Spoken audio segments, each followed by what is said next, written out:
नमस्कार, स्वागत आप सभी का YouTube channel knowledge TV. Haryana सरकार 8 नई घोषणा सामने आ रही हैं। आज दोपहर 20 अप्रैल 3:15 बजे तक हरियाणा सरकार की तरफ से 8 बड़ी घोषणा ऐलान। क्या है पूरी जानकारी, आइए देखते हैं।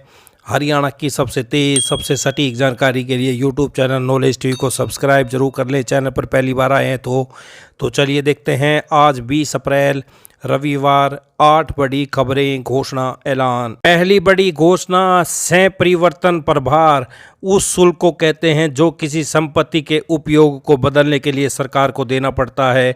उदाहरण के लिए, अगर आप अपनी कृषि भूमि, खेती वाली जमीन को आवासीय भूमि, घर बनाने के लिए बदलना चाहते हैं तो आपको सह परिवर्तन प्रभार देना होगा।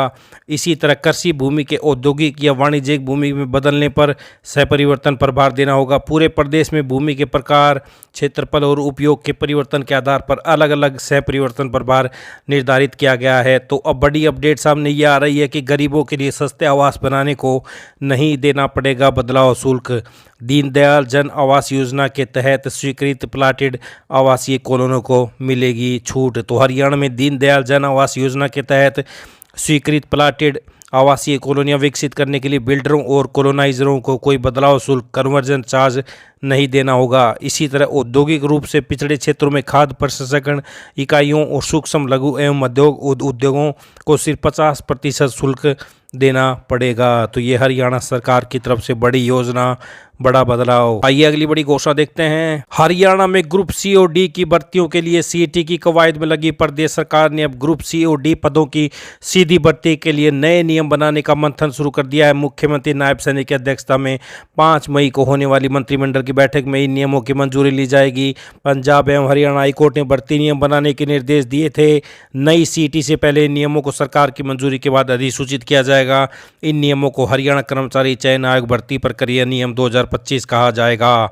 हरियाणा कर्मचारी चयन आयोग के जरिए ग्रुप सी और ग्रुप डी के जिन पदों की सीधी भर्ती होनी है उनके लिए यह नियम बनाए जाएंगे। तो ग्रुप सी डी पदों की सीधी भर्ती के लिए बनेंगे नए नियम।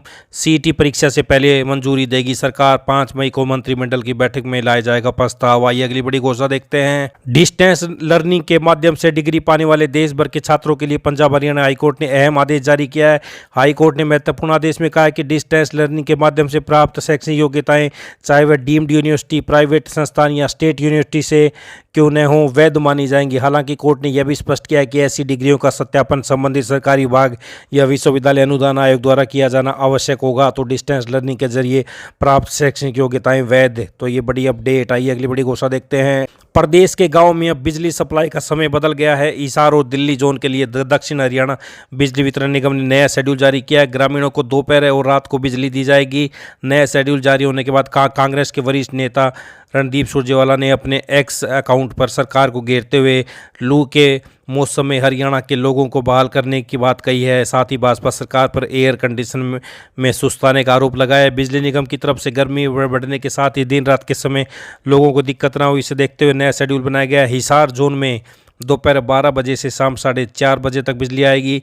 उसके बाद शाम 7 बजे से अगले दिन सुबह 6:30 बजे तक बिजली सप्लाई जारी रहेगी।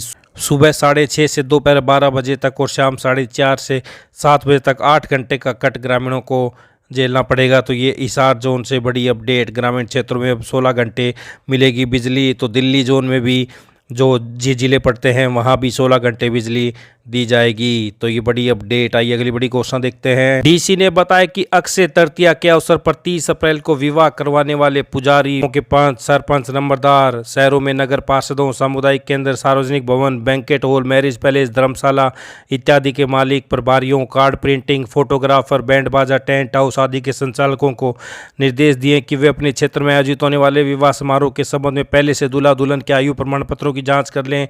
वह आयु प्रमाण पत्रों की एक प्रति अपने पास भी रखें। अपने क्षेत्र में बाल विवाह का आयोजन न होने दें। ऐसा पाए जाने पर इसकी सूचना प्रशासन को दें और बाल विवाह रोकना सुनिश्चित करें। डीसी ने बताया कि विवाह के लिए लड़की की शादी की उम्र 18 वर्ष व लड़के की शादी की उम्र 21 वर्ष निर्धारित की गई। उन्होंने कहा कि इससे पूर्व विवाह करना कानूनन अपराध है। तो ये बड़ी अपडेट। आई अगली बड़ी घोषणा देखते हैं। तो पलवल से बड़ी अपडेट। हरियाणा सरकार अन्नदाताओं, किसानों और मजदूरों को रियायती दर पर उपलब्ध करा रही भरपेट भोजन।